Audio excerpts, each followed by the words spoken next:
আওয়ামী লীগ ক্ষমতায় না এলে সমুদ্রের সীমায় অধিকার প্রতিষ্ঠা হতো না, কোস্টগার্ডের জাহাজের কমিশনিং অনুষ্ঠানে প্রধানমন্ত্রী। ধানমন্ডিতে জাতির জনকের প্রতিকৃতিতে যুবলীগের নবগঠিত কমিটির শ্রদ্ধা।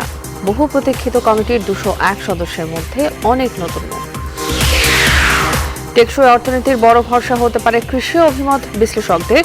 কৃষিভিত্তিক শিল্প বাড়ানোর তাগিদ, টেকসই যান্ত্রিকীকরণে সুফল মিলতে পারে উৎপাদনে।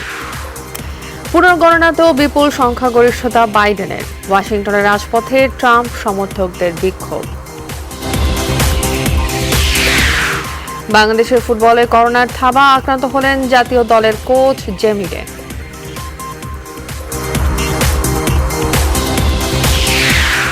অতিথি পাখির কলরবে মুখর জাহাঙ্গীরনগর ক্যাম্পাস। পরিবেশ ভালো থাকায় অন্য বছরের চেয়ে পাখির সংখ্যা বেশি, বলছেন প্রাণী বিশেষজ্ঞরা।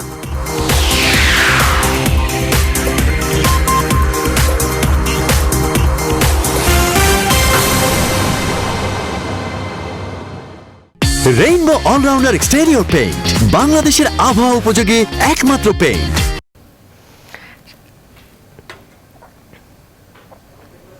স্বাগত নিউজ 24 সংবাদে, আপনাদের সঙ্গে আছে আমি যোজনা আফরিন। দেখছিলেন শিরোনাম, এবারে জানাবো পুরো খবর। আওয়ামী লীগ ক্ষমতায় না এলে সমুদ্র সীমায় অধিকার প্রতিষ্ঠা হতো না বলে মন্তব্য করেছেন প্রধানমন্ত্রী শেখ হাসিনা। সকালে কোস্টগার্ডের জাহাজের কমিশনিং এর ভার্চুয়াল অনুষ্ঠানে প্রধানমন্ত্রী এই মন্তব্য করেন। এ সময় তিনি সমুদ্র সম্পদকে অর্থনৈতিক শক্তিতে পরিণত করার আহ্বান জানান। প্রধানমন্ত্রী বলেন, বিশ্বব্যাংক বাংলাদেশের শিপইয়ার্ডগুলো বন্ধ করে দেওয়ার পরামর্শ দিলেও সরকার সেগুলো চালু রেখেছে।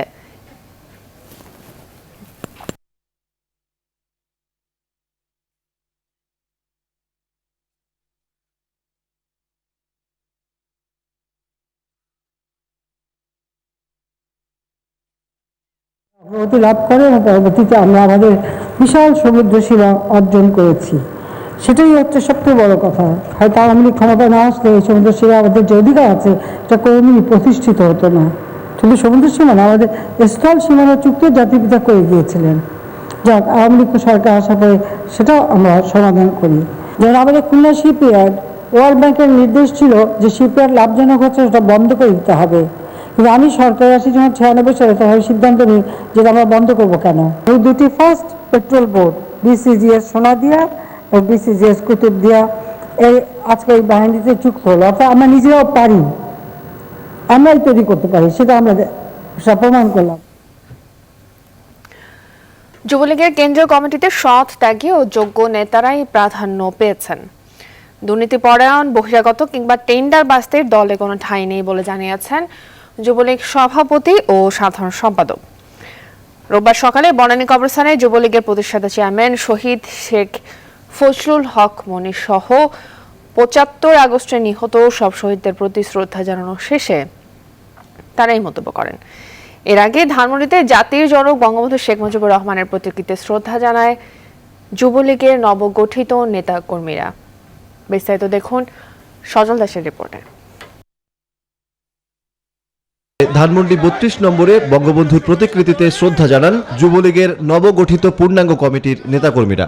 এ সময় যুবলীগ চেয়ারম্যান শেখ ফজলে শামস পরশ এবং সাধারণ সম্পাদক মাইনুল হোসেন খান নিখিল সহ পূর্ণাঙ্গ কমিটির নেতারা উপস্থিত ছিলেন। পরে বনানী কবরস্থানে যুবলীগের প্রতিষ্ঠাতা চেয়ারম্যান শহীদ শেখ ফজলুল হক মনি সহ 75-এর 15 আগস্টে নিহত সব শহীদের প্রতি শ্রদ্ধা জানান যুবলীগ নেতাকর্মীরা। এ সময় বঙ্গবন্ধুর আদর্শে সংগঠনকে এগিয়ে নেয়ার প্রত্যয় ব্যক্ত করেন যুবলীগ চেয়ারম্যান। সামনের সকল চ্যালেঞ্জ বা সকল নেতিবাচক উপকরণ অতিক্রম করে বঙ্গবন্ধু কন্যা জননেত্রী শেখ হাসিনার হাতকে শক্তিশালী করার জন্য এবং দেশের যে উন্নয়ন সাধন হতে যাচ্ছে এই দশকে, তো সেইগুলো গতিশীল করার জন্য এই যুবলীগ 100% প্রস্তুত। কমিটিতে দুর্নীতিপরায়ণ, বহিরাগত ও টেন্ডারবাজদের কোনো ঠাঁই নেই বলে জানান যুবলীগ সাধারণ সম্পাদক। মাননীয় প্রধানমন্ত্রী রাষ্ট্রনায়ক শেখ হাসিনা যে মেসেজ আমাদের কাছে পৌঁছে দিয়েছেন, সেই মেসেজের আলোকেই আমরা সর্বপ্রকার দুর্নীতিমুক্ত, চাঁদাবাজমুক্ত, সন্ত্রাসমুক্ত, চাঁদাবাজমুক্ত এবং সত্যিকার অর্থে বঙ্গবন্ধুর আদর্শ যারা বুকে ধারণ করে তাদেরকে আমরা কমিটিতে অন্তর্ভুক্ত করতে পেরেছি। শনিবার যুবলীগের 201 সদস্যের পূর্ণাঙ্গ কমিটি ঘোষণা করা হয়। সজল দাস, নিউজ 24, ঢাকা। এর আগে শনিবার যুবলীগের 201 সদস্যের পূর্ণাঙ্গ কমিটি ঘোষণা করেন বাংলাদেশ আওয়ামী লীগের সাধারণ সম্পাদক এবং সড়ক পরিবহন ও সেতুমন্ত্রী বাদল কাদের। সংগঠনের সম্মেলনের প্রায় 1 বছর পর পূর্ণাঙ্গ কমিটি ঘোষণা করা হলো। সংগঠনটির প্রেসিডিয়াম সদস্য থেকে সদস্য পদে এসেছে অনেক নতুন মুখ। বাদ পড়েছেন আগের কমিটির বিতর্কিতরা। দেখুন তৌফিক মাহমুদ মুন্নার রিপোর্ট। দীর্ঘ 7 বছর পর গেল বছরের 23 নভেম্বর অনুষ্ঠিত যুবলীগের 7ম সম্মেলনে সংগঠনের নেতৃত্বে আসেন যুবলীগের প্রতিষ্ঠাতা শেখ মনির বড় ছেলে শেখ ফজলে শাম পরশ এবং মাইনুল হোসেন খান নিখিল। আমি সম্পূর্ণ সততার সঙ্গে এই দায়িত্বগুলো পালন করব। অবশেষে প্রায় 1 বছর পরে ঘোষিত হলো যুবলীগের বহুল আলোচিত পূর্ণাঙ্গ কমিটি। কমিটিতে প্রেসিডিয়াম স্থান পেয়েছেন 16 জন, যুগ্ম সাধারণ সম্পাদক 5 জন। এছাড়া সাংগঠনিক সম্পাদক 9, সহসম্পাদক 37, উপসম্পাদক 21 এবং নির্বাহী সদস্য পদ পেয়েছেন 46 জন। প্রেসিডিয়ামে এসেছেন এফবিসিসি সভাপতি শেখ ফজলে ফাহিম, বিসিবি পরিচালক শেখ সোহেল, এমপিদের মধ্যে নিক্সন চৌধুরী, সেলিম আলতাফ জজ, জুয়েল আরং। অন্যদিকে যুগ্ম সাধারণ সম্পাদক পদে 5 জনের মধ্যে আছেন শেখ ফজলে নাইম ও সাংগঠনিক সম্পাদক পদে এসেছে সাবেক ছাত্রনেতারা। আইন বিষয়ক সম্পাদকে জায়গা পেয়েছেন ব্যারিস্টার সুমন। নির্বাহী 46 সদস্যের মধ্যে আছেন নাজির রহমান মঞ্জুর ছেলে, অর্থনীতিবিদ আশিকুর রহমান শান্ত। নতুন কমিটিতে বাদ পড়েছেন যুবলীগের গত কমিটির বিতর্কিত নেতারা। বয়স 55 বছরের বেশি হয়, বাদ পড়েছেন 70 জনের বেশি। তৌফিক মাহমুদ মুন্না, নিউজ 24, ঢাকা। করোনার দ্বিতীয় ধাক্কায় যখন নতুন করে বিপর্যস্ত হচ্ছে পোশাক সহ বিভিন্ন শিল্প ও সেবা খাত, তখন কৃষি হতে পারে আগামী দিনে টিকে থাকার বড় ভরসা। আর এমন মত অর্থনীতি বিশ্লেষকদের। এক্ষেত্রে কৃষি ভিত্তিক শিল্প এবং কর্মসংস্থান বাড়ানোর তাগিদ বিশেষজ্ঞদের। তারা বলছেন কৃষির উৎপাদন এবং প্রক্রিয়াজাতকরণের ক্ষেত্রে টেকসই যান্ত্রিকীকরণ এবং অপ্রচলিত কৃষি পণ্যের উৎপাদন বাড়ানো গেলে এই খাতে নতুন কর্মসংস্থান তৈরি করা সম্ভব। বিস্তারিত জানাচ্ছেন বাবু কামরুজ্জামান। কৃষি শুমারি 2019-এর তথ্য বলছে দেশের প্রায় 47% পরিবার এখনও কৃষির উপর নির্ভরশীল। কৃষি নির্ভর বাংলাদেশে শিল্পের আধিপত্য বাড়লেও এখনও মোট দেশজ উৎপাদন বা জিডিপিতে এ খাতের অবদান প্রায় 14%। বিবিএস-এর করা শ্রমশক্তি জরিপ বলছে দেশের মোট শ্রমশক্তির প্রায় 41% এখনও কৃষিতে নিয়োজিত। করোনাকালীন সময়ে ব্র্যাকের গবেষণায় উঠে আসে মাত্র 1.5 মাসে কৃষকের ক্ষতি হয় 56,000 কোটি টাকা।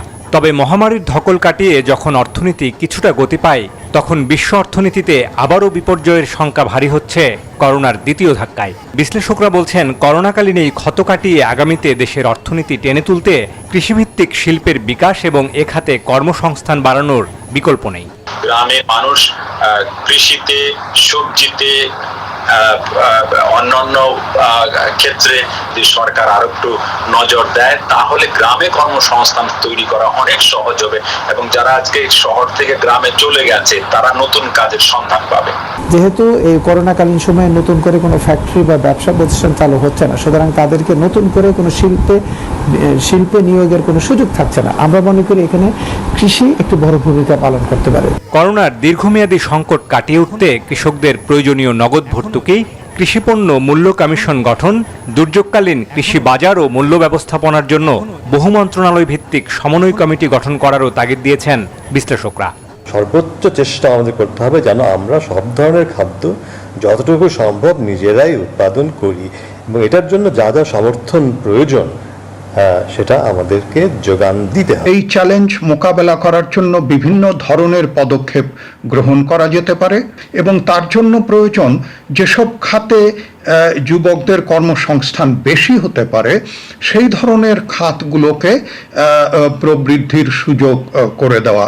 তরুণদের উদ্ভাবনীমূলক কৃষি প্রযুক্তি ও প্রশিক্ষণ নিশ্চিত করা গেলে কৃষিখাতে বাড়তি উৎপাদন সম্ভব, যা করোনা পরবর্তী খাদ্য সংকট মোকাবেলায় বড় ভূমিকা রাখবে বলে মত অর্থনীতি বিশ্লেষকদের।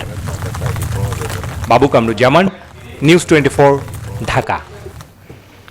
প্রেসিডেন্ট ডোনাল্ড ট্রাম্পের সমর্থকদের বিক্ষোভে উত্তপ্ত যুক্তরাষ্ট্রের ওয়াশিংটন ডিসির রাজপথ। নির্বাচনে জালিয়াতির প্রশ্নে ট্রাম্পের অভিযোগের পক্ষে অবস্থান নিয়ে শনিবার কয়েক হাজার সমর্থক বিক্ষোভে নামেন। কিন্তু ট্রাম্প শিবিরের অভিযোগ অনুযায়ী কয়েকটি অঙ্গরাজ্যে ভোট পুনর্গণনার পরও কোনো প্রকার কারচুপির প্রমাণ পায়নি বলে দাবি নির্বাচন মণ্ডলীর।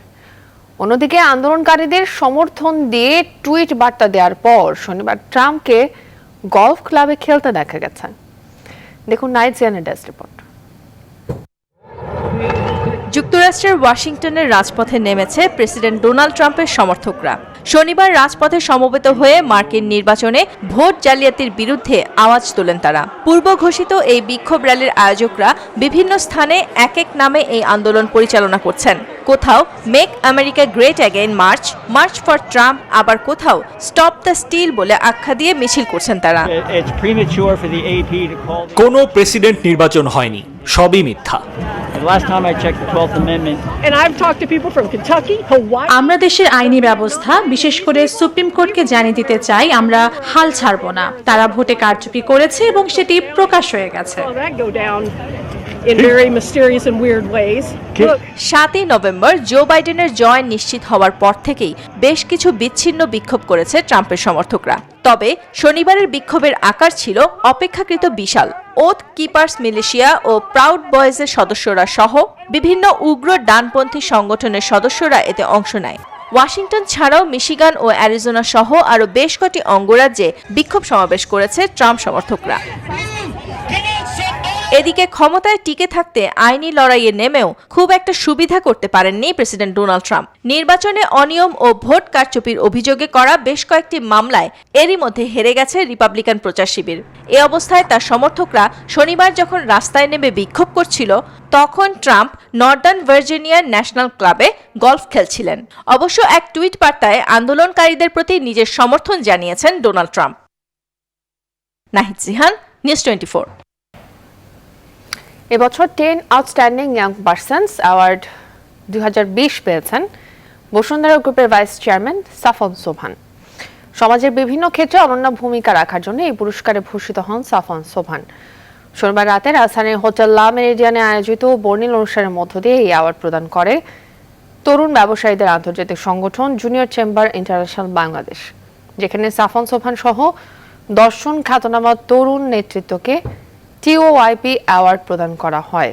তারা হলেন শেখ তন্ময় এমপি, ক্রিকেটার আকবর আলী, আন্তর্জাতিক খ্যাতিমান গলফার মোহাম্মদ সিদ্দিকুর রহমান, ঢাকা চেম্বারের সভাপতি শামস মাহমুদ, এনভয় গ্রুপের পরিচালক তানফির আহমেদ, জনপ্রিয় গায়ক হৃদয় খান, মানবাধিকার কর্মী ও সাংবাদিক নবনীতা চৌধুরী, 10 মিনিট স্কুলের প্রতিষ্ঠাতা আয়মান সাদিক ও ঢাকা বিশ্ববিদ্যালয়ের ব্যবসা প্রশাসনের বিভাগের সহযোগী অধ্যাপক doctor Mohammad Rezaul Kabir.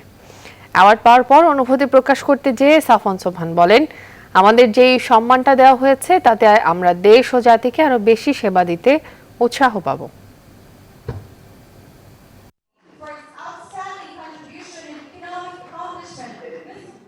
Inspirational towards the youth community of Bangladesh, যে আমরা উই আর এক্সেলিং অ্যান্ড আমাদেরকে যে রেকগনিশনটা দেওয়া হচ্ছে, it will give us more inspiration to do better for our nation. সকলের যে প্রচেষ্টা, চেষ্টাটার যে ফলটা, সেটা আমরা ধরেন কিছুটা খুঁজে পাচ্ছি আজকে। আমরা ইনশাল্লাহ আগামীতে আমাদের মতন আরও যারা আসবে কিংবা আমাদের দেখে যারা আরও কাজ করতে আগ্রহ হবে তাদের জন্য আরও যেন প্রত্যাশা, আমাদেরকে দেখে যেন প্রত্যাশাটা বাড়ে কিংবা ভালো কাজ করার ইচ্ছা থাকে। সংবাদ এই পর্যায়ে নিচ্ছে একটি বিরতি, সঙ্গেই থাকুন। আবার স্বাগত, দেখছেন নিউজ 24 সংবাদ। আল্লামা আহমেদ শফীর মৃত্যুর পর নতুন নেতৃত্ব নির্বাচনের লক্ষ্যে হেফাজতে ইসলাম বাংলাদেশের জাতীয় প্রতিনিধি সম্মেলন শুরু হয়েছে। সকাল 10টায় চট্টগ্রামের হাটহাজারী মাদ্রাসায় পূর্ব নির্ধারিত এই কাউন্সিল শুরু হয়। সারা দেশের কওমি অঙ্গনের প্রায় 500 জন শীর্ষ নেতা যোগ দিয়েছেন। সম্মেলনে সভাপতিত্ব করছেন আল্লামা শফীর জীবদ্দশায় হেফাজত থেকে পদত্যাগকারী সংগঠনটির সিনিয়র নায়েবে আমির আল্লামা মুহিবুল্লাহ বাবুনগরী। 2010 সালে 19 জানুয়ারি আল্লামা শফীর নেতৃত্বে হেফাজতে ইসলাম গঠনের মাধ্যমে এক ছাতা নিচে আসে কওমি অনুসারীরা। চলতি বছরের 17 সেপ্টেম্বর চিকিৎসাধীন অবস্থায় আহমেদ শফী মারা গেলে হেফাজতের আমিরের পদ শূন্য হয়।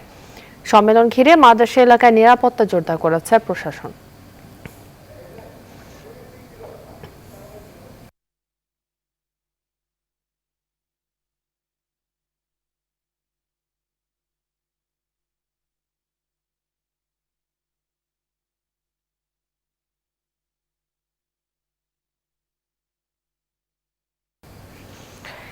দেশে করোনায় আরও 14 জনের মৃত্যু হয়েছে। এ নিয়ে প্রাণহানির সংখ্যা দাঁড়ালো 6,173।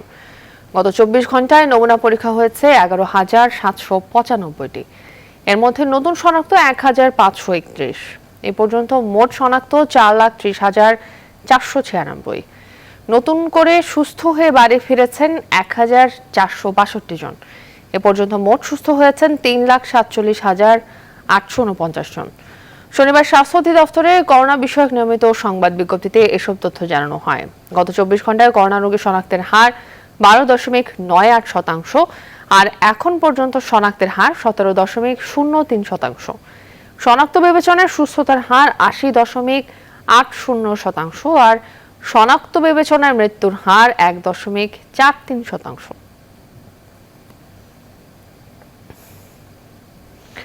বিশ্বজুড়ে একদিনে আরো 8,800-রও বেশি মানুষের প্রাণ কেড়ে নিয়েছে করোনা ভাইরাস।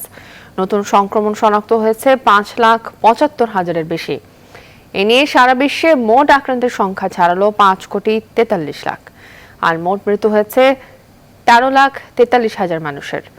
এখনও দৈনিক সংক্রমণ আর প্রাণহানির শীর্ষে রয়েছে যুক্তরাষ্ট্র। দেশটিতে 24 ঘন্টায় 1,260 জনের মৃত্যু হয়েছে কোভিড-19-এ। 1.5 লাখের বেশি মানুষের শরীরে মিলেছে করোনার অস্তিত্ব। দেশটির মোট মৃত্যু 2.5 লাখের ওপর। ব্রাজিলে কিছুটা বেড়েছে মৃত্যুর হার, একদিনে মারা গেছে 727 জন। এছাড়া ইউরোপের সংক্রমণের হার ক্রমেই আরও অবনতির দিকে যাচ্ছে। ফ্রান্সের চেয়ে এখন সংক্রমণে এগিয়ে যাচ্ছে ইতালি। একদিনে দেশটিতে 37,000-এর বেশি মানুষ আক্রান্ত হয়েছে। এদিকে ক্রমবর্ধমান সংক্রমণ ঠেকাতে 3 সপ্তাহের জন্য দেশ জুড়ে লকডাউনের ঘোষণা দিয়েছে ইউরোপের আরেক দেশ অস্ট্রিয়া। এখন পর্যন্ত সারা বিশ্বে সুস্থ হয়ে উঠেছে 3,78,00,000-এর বেশি মানুষ।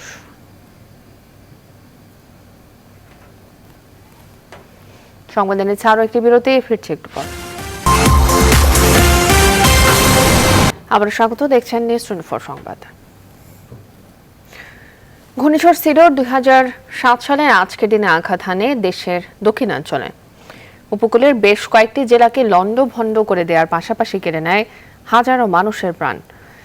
ভয়াল এই সিডরের 13 বছর পেরিয়েছে, তবে এখনও তার ক্ষত সারেনি। নির্মাণ হয়নি টেকসই বেড়িবাঁধ ও পর্যাপ্ত আশ্রয় কেন্দ্র। তাই ঝড়, জলোচ্ছ্বাস ও সতর্ক সংকেত আসলেই শুধু নতুন আতঙ্ক তাড়া করে উপকূলবাসীকে। প্রতিনিধিদের তথ্য ছবিতে দেখুন ডেস্ক রিপোর্ট। 15 নভেম্বর 2007 সকাল থেকে শুরু হয় ঝোড়ো হাওয়া ও গুড়ি গুড়ি বৃষ্টি। দিনভর বৈরী আবহাওয়ার পর রাত 8:30টার দিকে আঘাত হানে সুপার সাইক্লোন সিডর। স্মরণকালের ভয়াবহ এই প্রাকৃতিক দুর্যোগে একক জেলা হিসেবে সবচেয়ে বেশি ক্ষতি হয় বাগেরহাটের। সুন্দরবন ঘেঁষা শরণখোলা উপজেলার সাউথখালী ইউনিয়নে মারা যান প্রায় 1200 মানুষ। দুঃসহ স্মৃতির 13 বছর পেরিয়েছে। ক্ষতিগ্রস্তরা ঘুরে দাঁড়ানোর চেষ্টা করছেন।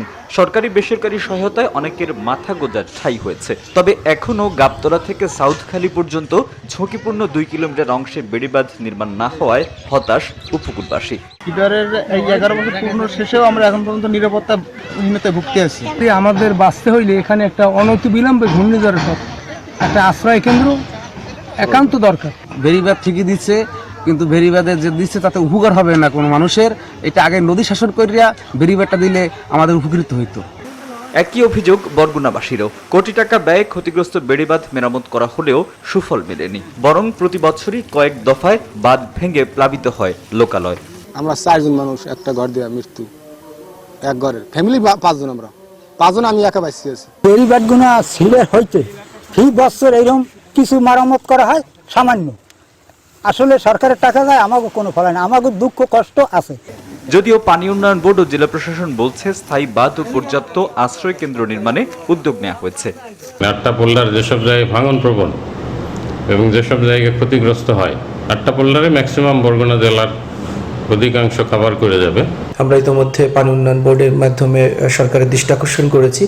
এ সকল বেড়িবাঁধ স্থায়ীভাবে কংক্রিটের মাধ্যমে নির্মাণ করা গেলে পরবর্তীতে যে কোনো দুর্যোগ আমরা মোকাবেলা করতে পারবো। সরকারি হিসেব অনুযায়ী সিডরে বরগুনায় 1345 জনের লাশ উদ্ধার করা হয়, তবে বেসরকারি হিসেবে নিহতের সংখ্যা প্রায় 2000। এছাড়া 77,754টি ঘরবাড়ি বিধ্বস্ত হওয়ার পাশাপাশি 2,43,393 একর জমির ফসলের ক্ষতি হয়। Desk report, news 24। আন্তর্জাতিক প্রসঙ্গ। ঘূর্ণিঝড় ভাঙ্কর আঘাতে ফিলিপাইনের মৃতের সংখ্যা বেড়ে দাঁড়িয়েছে 53 জনে। নিখোঁজ রয়েছেন আরও অন্তত 20 জন। ভূমিধসে অনেক ঘরবাড়ি ধ্বংস হয়ে যাওয়ায় বিচ্ছিন্ন হয়ে পড়েছে যোগাযোগ ব্যবস্থা। এমন অবস্থায় উদ্ধার ও ত্রাণ বিতরণ কাজ ব্যাহত হচ্ছে। ঘূর্ণিঝড় ভাঙ্কো ফিলিপিন্সে তাণ্ডব চালিয়ে ভিয়েতনামের দিকে ধেয়ে যাচ্ছে। উপকূলীয় এলাকা থেকে নিরাপদ আশ্রয় সরিয়ে নেওয়া হচ্ছে 4 লাখেরও বেশি মানুষকে।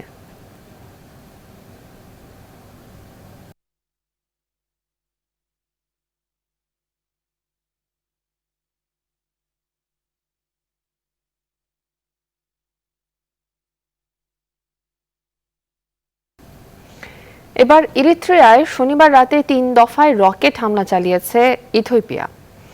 দেশটির তিগ্রাই অঞ্চল থেকে ইরিত্রিয়ার রাজধানী আসামারায় হামলাগুলো চালানো হয়েছে বলে জানিয়েছে বিবিসি।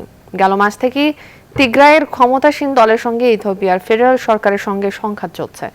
এর আগে ইথিওপিয়া হামলা চালিয়েছিল তিগ্রাইয়ের স্থানীয় বাহিনী, আর তারপরই ইরিত্রিয়ার হামলার ঘটনা ঘটল। আসামার অঞ্চলের 2 জায়গায় হামলার জন্য টার্গেট করার কথা জানিয়েছে তিগ্রাই পিপলস লিবারেশন ফ্রন্ট।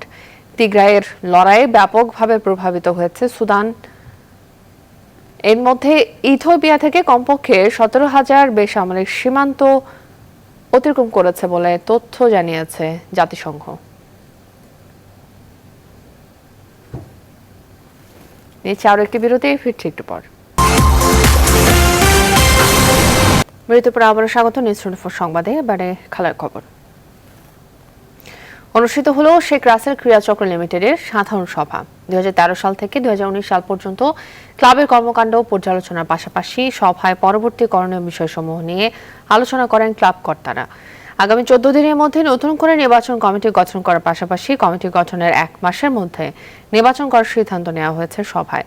এ সময় উপস্থিত ছিলেন শেখ রাসেল ক্রীড়াচক্র লিমিটেডের চেয়ারম্যান সাম সোভান আনভির। এছাড়াও ক্লাবের বর্তমান কমিটির সদস্যদের সঙ্গে উপস্থিত ছিলেন পরিচালকবৃন্দ ও স্থায়ী সদস্যরা। সভা শেষে শেখ রাসেল ক্রীড়াচক্র লিমিটেডের অধীনে একটি ক্রিকেট ক্লাব চালু করার ঘোষণা দেন ক্লাবটির চেয়ারম্যান সাম সোভান আনভির। আন্তর্জাতিক প্রীতি ম্যাচে নেপালকে উড়িয়ে দিয়ে দীর্ঘ মাস পর মাঠে ফেরাটাকে স্মরণীয় করেছে বাংলাদেশের ফুটবলাররা। মঙ্গলবার দ্বিতীয় ম্যাচ জেতার প্রত্যয় ব্যক্ত করেছিলেন জাতীয় দলের কোচ জেমি ডে। কিন্তু ম্যাচের আগেই বড়সড় এক দুঃসংবাদ পেল বাংলাদেশের ফুটবল। করোনায় আক্রান্ত হয়েছেন জাতীয় দলের কোচ জেমি ডে। প্রথম ম্যাচের পর শনিবার জাতীয় দলের সবার করোনা পরীক্ষা করানো হয়েছিল, যার ফল এসেছে শনিবার রাতে। জেমি ছাড়া দলের বাকি সবার ফলাফল নেগেটিভ আসে। ফুটবল ফেডারেশনের পক্ষ থেকে এক বিবৃতির মাধ্যমে বিষয়টি নিশ্চিত করা হয়েছে। বিনোদনের খবর। প্রযোজকদের হাতে নতুন সিনেমা থাকলেও তা মুক্তি না দেওয়ায় দর্শক সংকটে স্থায়ীভাবে সিনেমা হল বন্ধের শঙ্কা তৈরি হয়েছে। যদিও লগ্নিকৃত টাকা ফেরত না আসায় শঙ্কায় প্রযোজকরা সিনেমা মুক্তি দিতে নারাজ। তাদের দাবি এই সংকট কাটাতে এখন ভরসা আমদানি সিনেমা। এমন বাস্তবতায় তথ্যমন্ত্রী ডক্টর হাসান মাহমুদের সঙ্গে এক বৈঠকে 2 সংগঠনের প্রতিনিধিরা নিজেদের মধ্যে আলোচনা করে সমস্যা সমাধানের বিষয়ে ঐক্যমতে এসেছেন। বিস্তারিত দেখুন রিপোর্টে। 7 মাসেরও বেশি সময় বন্ধ থাকার পর চলচ্চিত্র সংশ্লিষ্টদের দাবির প্রেক্ষিতে গত 16 অক্টোবর থেকে হল খোলার অনুমতি দেয় সরকার। কিন্তু 1 মাসে আলোর মুখ দেখে মাত্র 2টি সিনেমা। বেশিরভাগ হল মালিক সাহসী হিরো আলম দিয়ে প্রেক্ষাগৃহ খুললেও লাভের মুখ দেখেনি কেউ। হল মালিকদের অভিযোগ, প্রযোজকদের হাতে 20টির বেশি চলচ্চিত্র থাকলেও তা মুক্তি না দেওয়ায় এমন সংকট। দাবি তুলেছেন সিনেমা আমদানির। মানে প্রচারের কোনো কমতি রাখি নাই। অডিও গেছে বানাই না, অ্যাডভার্টাইজ করলাম, খুব ভালোভাবে প্রচার করলাম। থেকে সিনেমা হলে আবার ফিরে আসবে। হলিউডের ছবি আসতেছে, কিন্তু হলিউডের ছবি থেকে কিন্তু ভারতীয়, হিন্দি, বাংলা যে মানে অবাধে ছবি যদি আসে তাহলে এই ট্রেডটা কিন্তু টিকে যাবে। বাংলাদেশ চলচ্চিত্র প্রযোজক সমিতির সভাপতির দাবি, লগ্নিকৃত টাকা ফেরত না আসার শঙ্কায় হলে সিনেমা মুক্তি দিতে নারাজ প্রযোজকরা। প্রযোজকরা উৎসাহিত হচ্ছে না, কারণ হচ্ছে যে তারা তাদের উপযুক্ত রেন্টাল পাবে কিনা তাদের উপযুক্ত দাম পাবে কিনা ছবির সেই বিষয়ে কনফিউশন আছে। হল খোলার পর সিনেমার সংকট নিয়ে প্রযোজক ও হল মালিকদের পাল্টাপাল্টি অভিযোগের মধ্যেই দুই সংগঠনের প্রতিনিধিদের নিয়ে বৈঠক করেছেন তথ্যমন্ত্রী হাসান মাহমুদ। আমরা যদি পারি প্রযোজকদের বুঝায় টুজায়া তার ছবি রিলিজ করার জন্য এবং রিলিজের একটা শিডিউল তৈরি করতে পারি, তাহলে অন্তত বর্তমান অচল অবস্থাটা কেটে যাবে।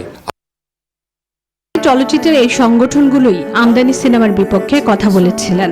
করোনার ধাক্কায় পঙ্গু ইন্ডাস্ট্রি যখন কমায়, তখন আমদানি সিনেমা কি পারবে চলচ্চিত্রের সুদিন ফেরাতে, সেটি এখন দেখার অপেক্ষা। প্রকৃতিতে এখন শীতের আগমনী বার্তা। গ্রামগঞ্জে শীতের পোশাক গায়ে জড়াতে শুরু করেছে মানুষ। শীতের আমেজ জানান দিয়ে অতিথি পাখির আগমনে মুখর জাহাঙ্গীরনগর বিশ্ববিদ্যালয় ক্যাম্পাসও। ক্যাম্পাস দীর্ঘদিন বন্ধ থাকায় উপযুক্ত পরিবেশ পেয়েছে যেন পাখিগুলো। নাজমুহদার তথ্য ছবিতে দেখুন ডেস্ক রিপোর্ট। সবুজ প্রকৃতির জন্য বেশ নামডাক রয়েছে সাভারের জাহাঙ্গীরনগর বিশ্ববিদ্যালয়ের। সেই ক্যাম্পাসে সবুজের সমারোহে এখন মিশেছে আবাসিক ও অতিথি পাখিরা। বিশ্ববিদ্যালয়ের প্রাণীবিদ্যা বিভাগের জলাশয়গুলোতে এখন তাদের সরব উপস্থিতি। করোনা সংকটে গেল মার্চ থেকে ক্যাম্পাস বন্ধ। এর মাঝে বর্ষায় গাছপালাও পেয়েছে নতুন রূপ। সব মিলিয়ে কোলাহল মুক্ত জাহাঙ্গীরনগরের পরিবেশ এখন পাখিদের কাছে স্বর্গতুল্য। এই এলাকা প্লাস জাহাঙ্গীরনগর যে স্টুডেন্টরা আছে, টিচাররা আছে, তারা দেখে সকালবেলা তাদের ঘুমই ভাঙে পাখির ডাকে। আর এবার মানুষের বিচরণ একটু কম হওয়াতে পাখিদের বিচরণ আরো বেড়ে গেছে, সৌন্দর্য বেড়ে গেছে। ক্যাম্পাসে আসা হচ্ছে কোনো কাজে, তো এসে যখন পাখি দেখতে পাচ্ছি, এই সুযোগটা যখন আসছে, তখন অবশ্যই খুব ভালো লাগছে। প্রাণীবিদ্যা বিভাগের শিক্ষকরা বলছেন করোনার কারণে এবার পাখি মেলার আয়োজন নাও হতে পারে, যদিও সাম্প্রতিক বছরগুলোর তুলনায় এবার পাখির সংখ্যা বেশি। কোভিড সিচুয়েশনের কারণে এখানে লকডাউন চলছে, তো এই পরিস্থিতিতে আসলে দর্শনার্থীরাও পাখি দেখার জন্য না আসাটাই ভালো, কারণ এখানে এসে যদি সংক্রমণের ঝুঁকি বাড়ে তাহলে সকলের জন্য সেটি ক্ষতিকর হবে। এই পর্যন্ত আমরা 5 প্রজাতির হাঁস জাতীয় পাখি লেকগুলোতে দেখেছি, যেটি সাধারণত অন্যান্য বছরে ডিসেম্বরের শেষের দিকে গিয়ে পাই। রেকর্ড বলছে বিশ্ববিদ্যালয় ক্যাম্পাসে অতিথি পাখি আসা শুরু করে 1986 সাল থেকে। Desk report, news 24।